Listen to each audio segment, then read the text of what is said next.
Operation Encore is a 501c nonprofit that is helping veterans turn into rock stars every single day. You can learn more about what Operation Encore is doing by going over to their website at www.operationencore.org. That is www.operationencore.org. If you can give them a hand, just click that little donate button or follow all of their social medias and learn exactly what they are doing to change the lives of our veterans every single day.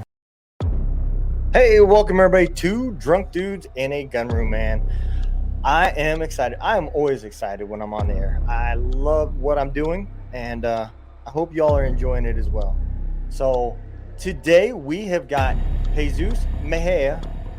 He is a fitness mindset coach from the streets of LA and juvenile hall to the military. He is currently in the Army Reserve, and I always love a story where there's a win at the end and people turn around. I'm a big believer in that. So let's bring on Jesus. Hey, what's going on, man? Another day, man. Hell So yeah, that's right. why don't you give everybody a little bit of background for me, man, where you grew up and kind of what brought you to the military? Okay. So I grew up in the streets of Wilmington, California. It's in Los Angeles, the south part of Los Angeles.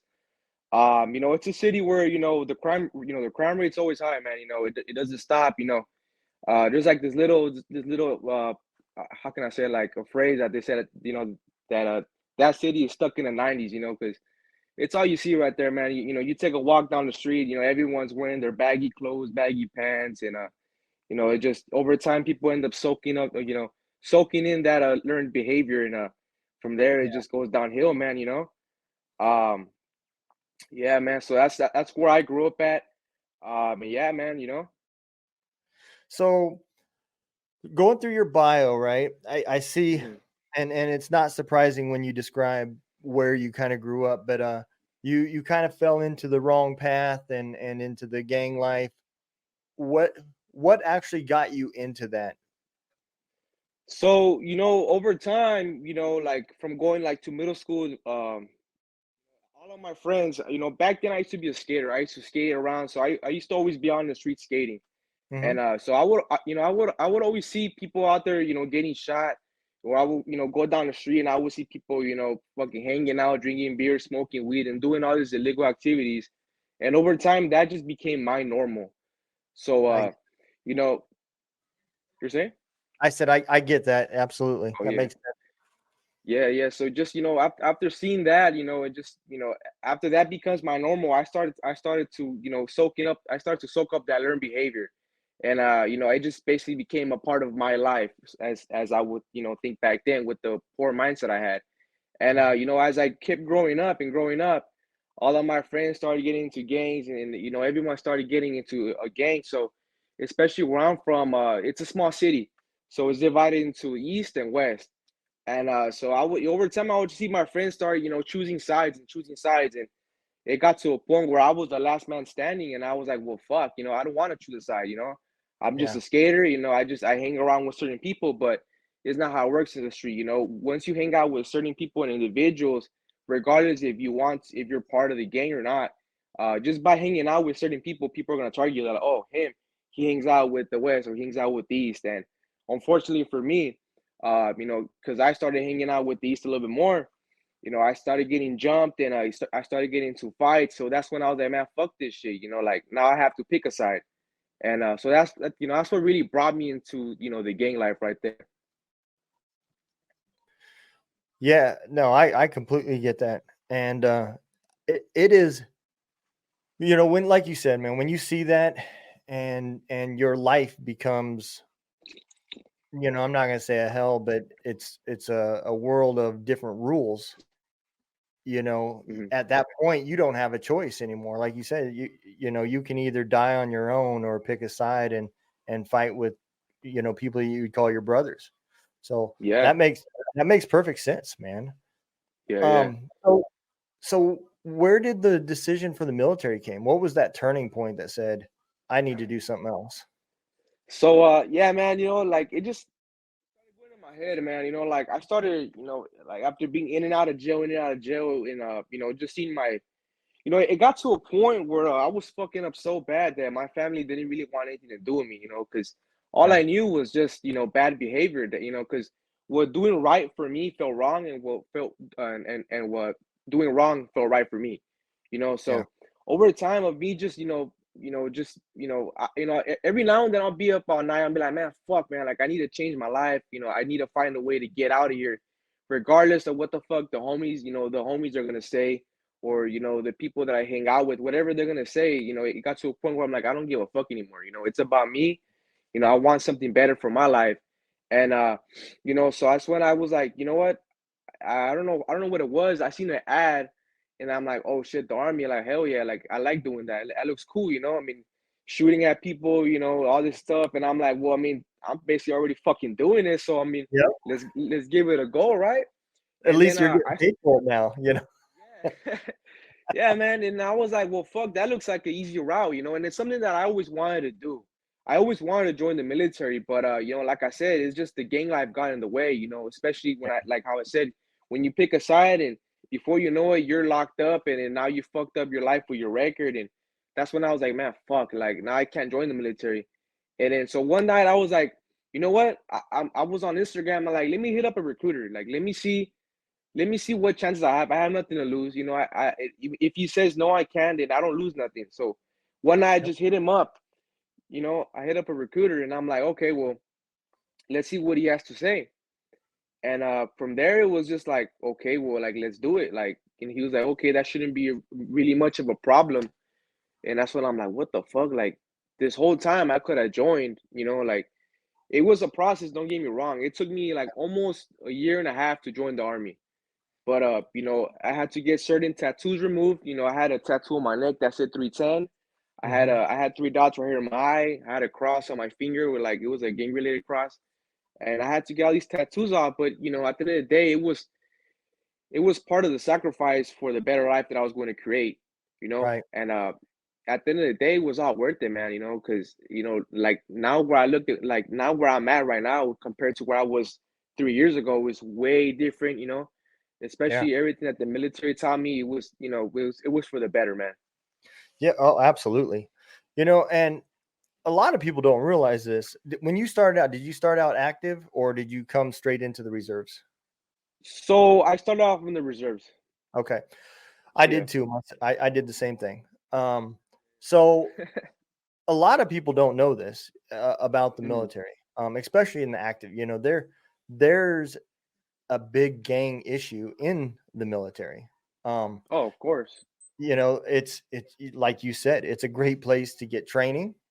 You know, um, and that's training that you could bring back to your gangs and everything else. And it has it has been an issue to where the military don't want to talk about it, but they teach a little Hmm. bit about it. There's a reason why they started enforcing getting rid of all these tattoos and these symbols because there was becoming a problem in the Hmm. military with it. And Yeah.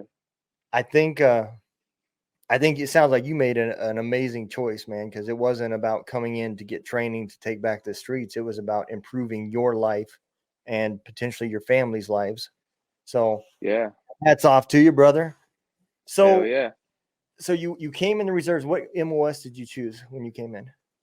I chose 91 Bravo. Okay. So at first I was going to do a 11 Bravo. I was Mhm. gonna do 11 Bravo, 3 years contract. But my dad has a shop, and Yep. so right when I was going to MEPS to sign my contract, um, he got in a car crash, a really bad car crash. And so unfortunately, that shop, like where my pops works at, at the time I was like his right hand man. So Mhm. I was like the second in charge, and you know, I couldn't just leave the business there. Like I couldn't just leave because then now how is my family going to eat? How is my little brother going to eat? My mom? How are the bills going to get paid? So I was kind of like, fuck, man. Like I did all this shit. I got my tattoos removed. Like I stopped talking to certain people. And then right when I was about to leave, that's when that shit happened. I'm like, fuck. So like 3 months went by, and then I'm like, shit, like Are you ready to experience the power of military community right from the comfort of your living room? Introducing Military United podcast streams, now available on the Roku channel. Get ready to dive into a world of incredible stories, inspiring discussions, and the best entertainment the military community has to offer. With our veteran podcast host, you'll gain insights into the experiences that have shaped our heroes. And that's not all. We've got a lineup of talented veteran musicians playing rock, country, and more. Get ready to rock out with these incredible artists who have served our country and are now ready to entertain you with their soulful tunes. But wait, there's more. We've also got veteran comedians who will have you in stitches with their hilarious and relatable stories. Laughter is the best medicine, and these brave men and women know how to deliver it. So gather your loved ones, grab some popcorn, and prepare for an unforgettable journey into the world of military podcasts, music, and comedy. With Military United podcast streams now on Roku, you can access all this incredible content with just a few clicks of a button. Military United podcast streams on Roku channel. It's time to honor, entertain, and celebrate the incredible men and women who have served our country. Join us today and experience the power of the military community like At the end of the day, I was gonna come back and then I could still, do my thing there at the shop, help feed my family, and it was just, it was a win-win for me. And at the end of the day, Yep. No, that makes perfect sense, man. And it's yeah, ironic because when I came in 94 and I yeah, came in as what they called a 63 Sierra, which was a heavy wheel okay, vehicle. And then, okay, what was it? Early 2000s, I shoot, think. They hmm, they combined everybody to 63 Bravo, which was a light wheel vehicle mechanic. And then right hmm, before I retired, they changed us to 91 Bravo. So I kind of smiled when you said that because I can relate to it, man. That's what I yeah, did for 2 years. So hell yeah, yeah. Oh, so you were 91 Bravo too? yep. Yeah, hell They, yeah. they, they changed it. They changed it right there towards the end. They made everybody they 91 Bravo when I first came in, if I'm not mistaken, was an Uh-huh. MP. That's what Okay. and they changed. I don't know why they did it, but they changed a whole bunch of identifiers, and Hmm. they made mechanics everybody 91 Bravos. So Yeah, yeah. Oh, yep, that's dope, man. Hell yeah. Small ass world, bro. yep, That's crazy. absolutely, dude. Oh So yeah, man. where did where did the fitness and mindset coaching come from? Oh, you said what? I said, where did the fitness and mindset coaching comes from? Because that is a huge change from Yeah. where you started to where you've gotten to. So, okay, so all that started, okay, so I joined the military thinking that I was gonna be, a whole different person. I was gonna stop drinking. I was gonna, do better, and just have like the mindset that I always needed. Become the man I never had in my life, Okay. as I should say. Um, don't get me wrong though. As soon as I joined, I went through boot camp. I went through all that good stuff, and I did learn a lot. And it did toughen me up, and it taught me a lot of discipline. And the military showed me a whole different way of life and a whole different point of view. But there was still that problem of me drinking. Yep. I was still drinking. I was still, getting into fights. Like if someone told me something, I would get mad and I would try to control myself, but then I just couldn't. And I would be like, man, like, you know what? Like, let's go to the bathroom or let's go to the back of the motor pool. Like, hey, dog, like. Yep. So I was like, fuck, man, like, there's something more that I need to change. And then that's when I started getting into fitness and nutrition and the mindset coaching. And well, first, I started off getting coached by my coach, Coach Guerrero Fitness. Hmm. I'm like, fuck, man, like, I went to him. I got coached. I got my nutrition on point. I created that inner peace with myself. I stopped chasing temporary pleasures. Stopped running away from my problems, and you know, which was my problem was, my vices was alcohol. I would just, I couldn't put the bottle down, man. Because I would just be like, whenever a problem went in my life, I would just pick it up and just keep going at it and going at it. And I knew that it was going to affect me and my career in the military, and not only in the military, but right here on the civilian side as well.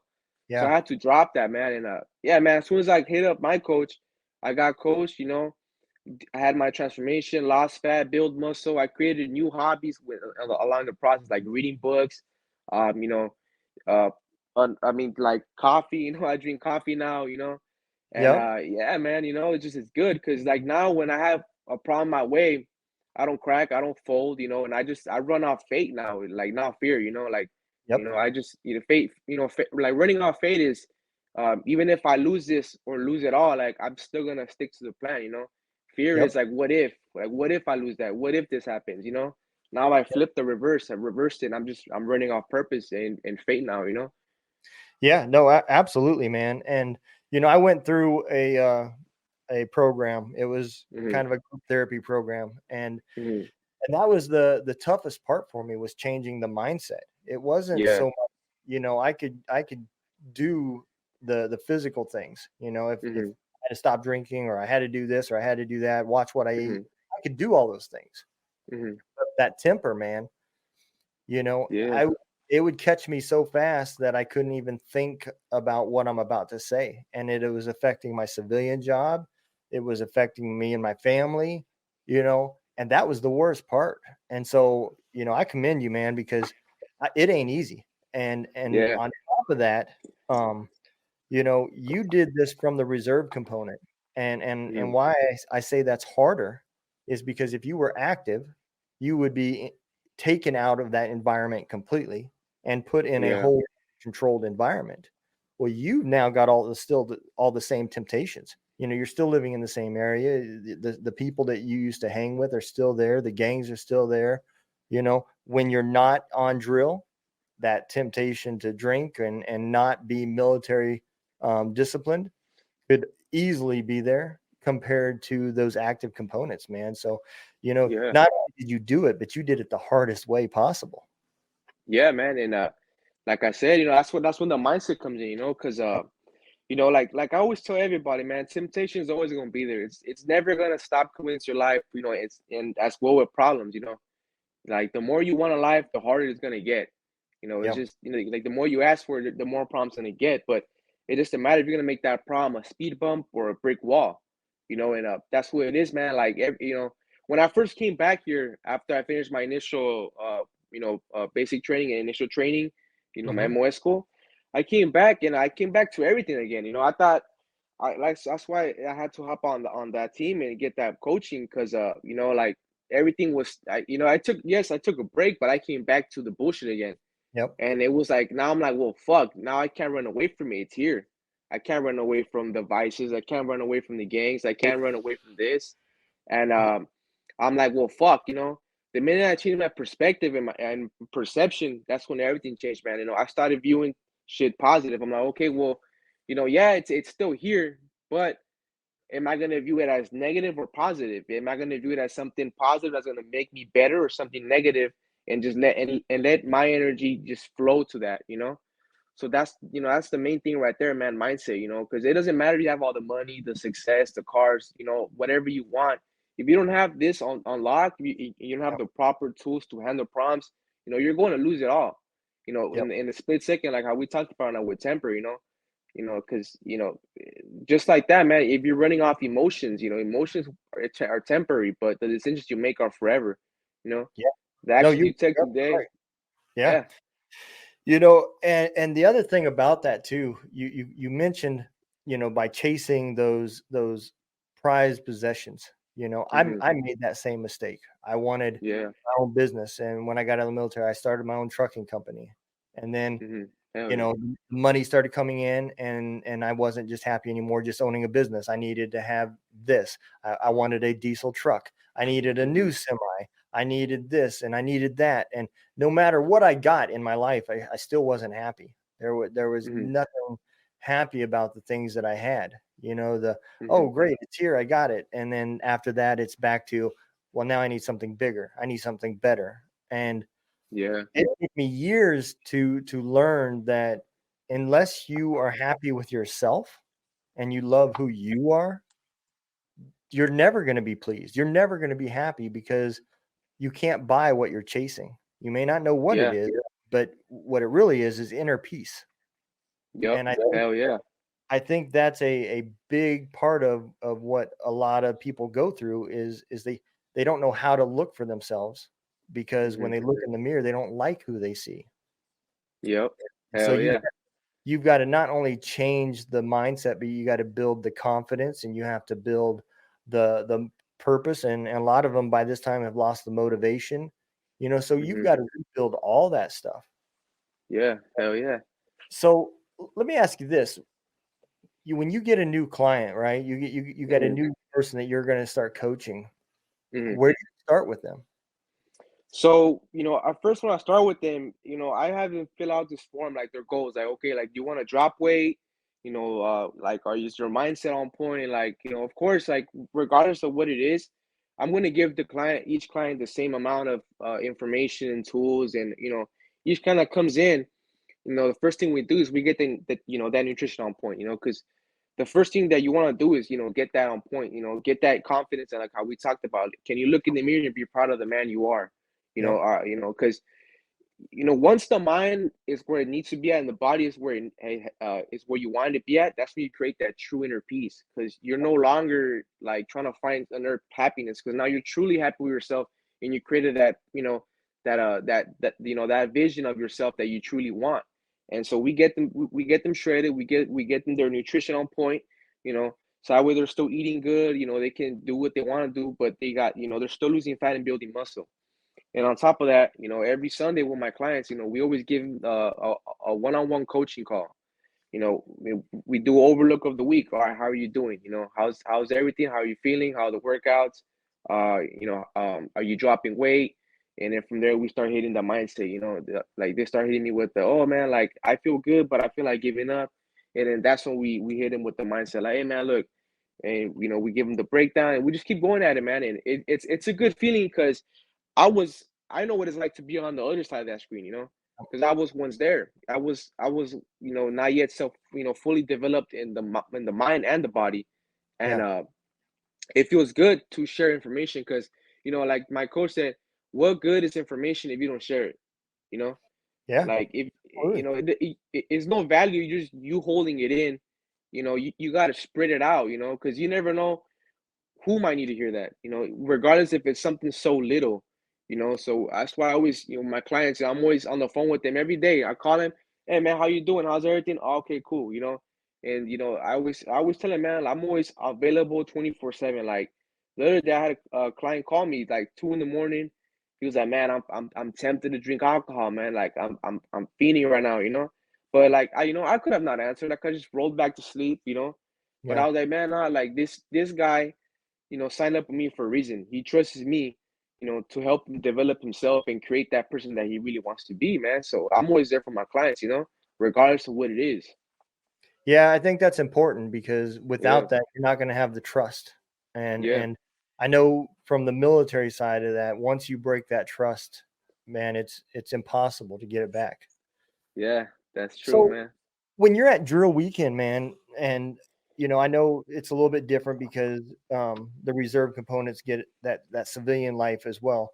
But Yeah. do you find that some of your soldiers are coming up to you to get some of this knowledge and Oh, want to learn a little bit more as well? oh yeah, man. Definitely. Like at the moment, I just got promoted to specialist. But me being a private, if I have a couple of my my battles on my Instagram. Hmm. And they see me. I wake up at 3:30 every day in the morning. So by 3:50, by 4 o'clock, I'm 4 o'clock in the morning, I'm doing my push-ups or burpees. So they Yep. see all that stuff. Hit the gym at 5, and then I post all my meals, my daily life, and they see all that, and they're like, "Fuck, man! Like, well, like, what are you doing for fun? Like, what the fuck? Like, how are you doing this shit?" And I'm just like, well, man, it's not motivation. Like motivation is creating the life you want to live, and that's what we use as motivation. Creating the life you want to live, and Yeah. and you got to run off discipline, man, which is doing what you don't want to do, regardless of how it feels. You know, Yep. so they see all that stuff, and then so they end up asking me, hey, man, like, how you doing it? Like, how can I get shredded? How can I drop the vices? How can I become the man I never had, or like, become the man I admire. And I give him, like little, fucking information back to back. Like, hey man, look, this is how you do it, this is how you do it. And I got a couple of them on my program, and it's just we're going on from there, and they see the difference, and Yep. how it feels to be living, a sober life and going after their goals. Yeah, and I think that's a a big part. I wish the military, the active side, would Yeah. create this part of a benefit for the soldiers to give them that personal coach, Oh because yeah. you look up at your leaders, but I know Mhm. I had soldiers underneath me. Mhm. I was active when I retired, but Mhm. I had soldiers underneath me, but I was suffering with PTSD myself, Of and course. Yeah. I was faking it till I could make it in Yeah. front of everybody, and Of course. to try to rely on me to help you is going to be Mhm. tough because I'm hiding it my damn self. So Mhm. I'm not going to be in no mindset to give you good advice. And I think a program like yours would be an amazing benefit because if we could catch some of this mindset before they got out to where they could Mhm. deal with the new stresses that are going to come, Mhm. I think it would help that transition tremendously. Oh, of course. Yeah, man. Because I spent a couple of months like like on TDY or like on orders for like schools and on active duty places, and I've seen the environment. A lot of people are out there just drinking and shit. I mean, don't get me wrong. There's the people that actually don't drink, and they're always going after their goals, like training, going to Right. schools, and there for their if they have a family, they're there for their family, or going out to like hiking or like something like that. But then there's the other people that they don't really have that blueprint. They don't have that that that that person pushed them to do good, and so that's when people get lost. They're like, all right, man, I'm gonna go to the PX. I'm gonna get a 12 pack, and after they drink that 12 pack, they just go back, get a bottle, and it's just a never ending cycle, man. And that's what I feel a lot of people, especially on active duty, would actually benefit from, creating, that positive, positive habits, because once you take those distractions away, now you're focused your time in the gym, you're working on yourself, you come home, and then now you're building your mindset. You're reading a book, you're listening to a podcast, or you're envisioning your future. You're actually focusing on your goals, and from there it becomes easier, man, because you kind of have like that little push now onto, okay, now I know where I'm going. Now I know what I'm doing. Now I'm clear thoughts. I can control my emotions, my thoughts, and I no longer have that little substance in the back of me telling me to do all these evil things or like negative stuff, get into fights or do all this bad stuff, man. Yeah, and the big part is control. They would Yeah. learn that self control, and Hmm. prevent a lot of the things. Just like you said, people don't realize that the it's hard to stop drinking in the military because the Yeah. norm is not those people that are doing the right things. Like you said, the norm is the guys in the barracks that are, when we're off, we worked hard, we're going to party hard, Yeah. and and so it's hard to go against that grain because the military instills that you should look like the guy to your left and the guy to your right. And if those Yeah. are the guys that are partying, well, you're going to look like those guys and go party too. Oh And so yeah. it's tough to break that cycle, Hmm. because you're stereotyping what we're supposed to be doing, you know Yeah. and I mean, we're warriors, so we need to Yep. act like warriors. But what we fail to realize is that doesn't mean that you have to be destroying your body and doing dumb things to be a warrior. You can be sharpening your mind. You can be, training and working on your fitness and all of these types of things to hone in on your skills and at the Yep. same time improving your life. Yeah, exactly. And like you said, man, that right there is just people, they see someone doing something, they're like, well, okay, well, I'm gonna do what he's doing because he's above me, he's doing it, so it's okay, right? I just got in the military, this is the first thing I'm seeing. Okay, Yep. cool. So people end up it's called soaking up learned behavior. You everything you do since the day you were born, you learned it from somebody. Yep. You seen it somewhere or you learned it from somebody close to you. So it's just learned behavior, man. All it takes is one person to lead by example. Like like shit, man. Like sometimes people just need that one person right there showing them how it's done, and people be like, "Well, fuck, man. Like, fuck, I want to do what he's doing. Look at him. He's ripped. He's doing this. He's in the military. Like, fuck, man. Like, if people were to see that, they're like, okay, well, fuck, man. How'd I do it? What's up? Yeah. Like, put me on. You know? And your story could be, and I'm sure it is impacting the youth in the areas that you're living in. You know, Oh yeah. people see that where you came from and how you turned out, and they now see there is a path other than this path. Yeah. I Fuck yeah, want to man. go back. I want to go back because one thing that I skipped over Yeah. is, so when you were in juvenile hall, right? I Yeah. am not a fan of our judicial system. I Uh-huh. don't believe that we do not instill behavior to get you better. We instill behavior to get you back there to make more money off of you. And Oh yeah. I'm a firm believer in that. I seen it with my own eyes, even though it was for really small stuff. But I seen really quick that it wasn't about justice. It was about Hmm. making that money machine go. So Yeah. juvenile hall, right? At that point, you're still underage. You're considered a minor, and was the juvenile hall is it more like a group home for you, or was it more like a child prison? So yeah, it's like a child prison, man. So in the juvenile system, you have three options. So it's like county jail, prison, and then you have like your rehab center, like rehabilitation home type stuff. So when you first get locked up, they send you to juvenile hall.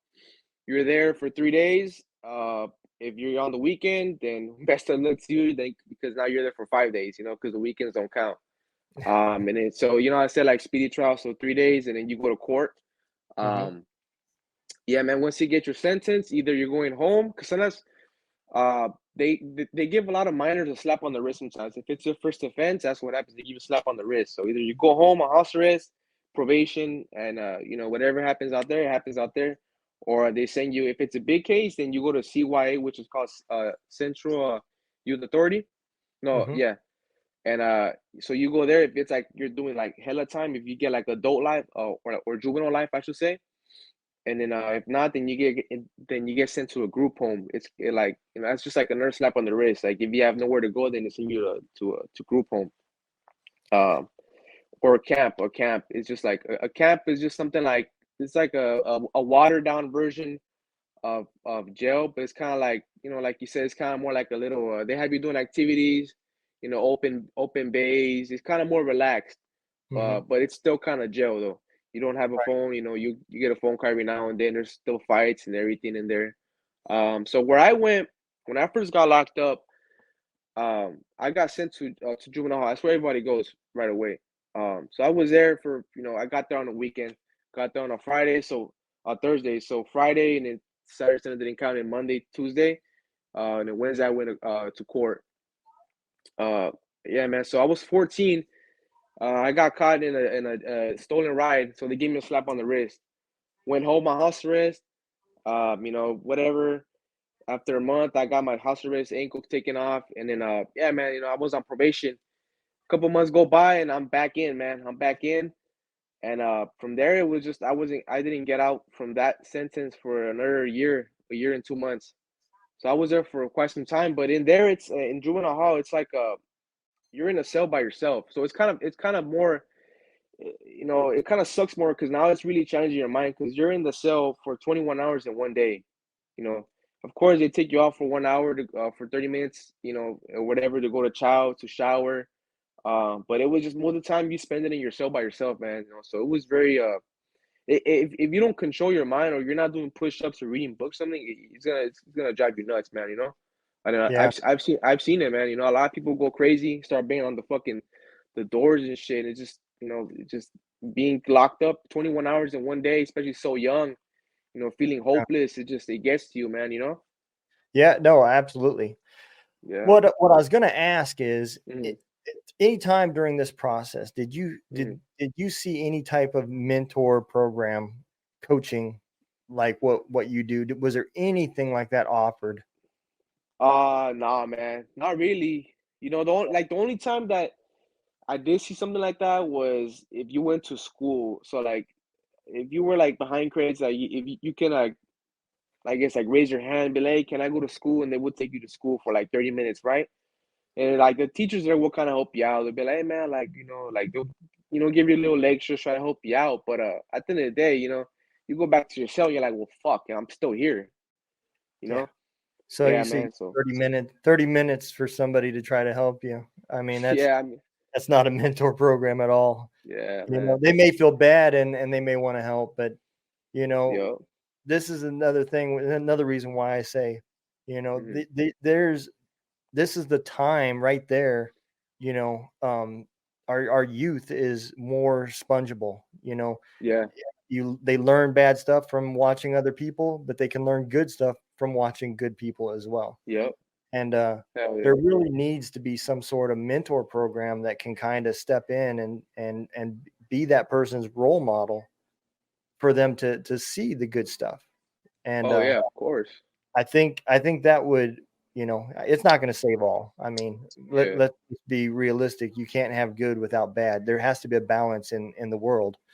of course. Without that balance, everything goes crazy. Hmm. Um, but you could change the lives of some, you Hmm. know. And Yeah. and this is another reason why I say I think it's more about they don't want you to get better. They want you to become back and be a frequent flyer and Oh yeah. be part of, you know, especially when they started making it, you know, for profit prisons, you know. Yeah. Now it's all about the bottom line and improving money. So, and I was afraid you was going to say that. I never had anybody Yeah. on the show that could speak. You know, I've had several that were on adult jails, and I already Yeah. knew, Yeah. you know, there's no hope there. But Oh yeah. I was really hoping that at least at the youth age that there was a nonprofit or a government program that was at least trying to provide a positive role. You know, Yeah. Like I think maybe like if you were in a different like state or county, it'll be different, you know. But from I can talk about from LA County, you know, yeah, and that one right there was just you know, it's kind of like no hope. Like you're in there and it's like, okay, man, you know, you're on your own, dog. Like you're serving your time. Like best of wishes to you. Like we'll see you on this date. It's just like, you know, wow, man. yeah. You know, and again, that's just another thing to show how you are. I mean, that was just another thing that you overcame because, Oh yeah. you know, I'm sure when you came back out and your friends that you were running with before seeing you back out now is like, hey, it's time to party. He's back. You know, we can Yeah. start running again.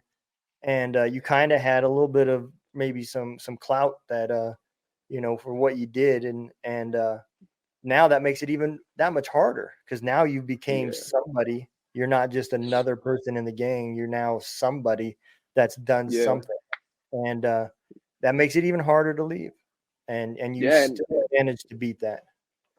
Yeah, and it's hard, man, you know, because like the minute you get out, you're like you get like all this how can I say it, like, you know, from being 21 hours in a cell to now coming out and you're like, well fuck, like I'm free. Like so now you get this little, especially being young, you know, you're like, I'm free, so now I can do all this shit. Like so you kind of like you kind of go out there and go a little bit and you start acting a little bit crazy because Yeah. you're like you don't know how to control yourself because now you're out and about, you can do whatever you want. Yep. And it's just like that's where people fuck up, and that's where I fucked up, you know, because I didn't have the guidance. I was like, "Fuck, well, ain't no one gonna see me do this," you know. And little did I know that, you know, it was all gonna catch up to me at some point, man. You know.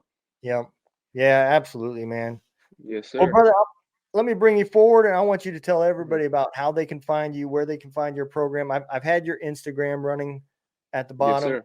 but I want to make sure that we get this out because I think it's important that people realize that coaching and stuff like this is a real thing. I mean, there is things that you can learn from other people, whether it be a paid service or whether it be your best friend. Hmm. Once we start learning from each other, man, this place would be an amazing world. Of course, of course. Yeah, man. So, you know, my Instagram is at Hard Hit Fit. You can find me on Instagram, Facebook, on TikTok, or Threads. You know, I'm a mindset and fitness nutrition coach. You know, anyone struggling with anything, you know, mindset, nutrition, you know, you know, I lock them in, man, you know, because at the end of the day, you know, we create the person that you never had in your life, and you know, we bring him out and give it to the world, man. You know. All right, man. Absolutely, man. Well, if you Oh don't yeah, mind, buddy. I'm gonna throw you in the green room real quick, throw the Yes, exit sir. video, up, and I'll be with you in a second. All right. Yeah, I yes, sir. Sounds good. thanks for coming Yes, on, sir. brother. Yes.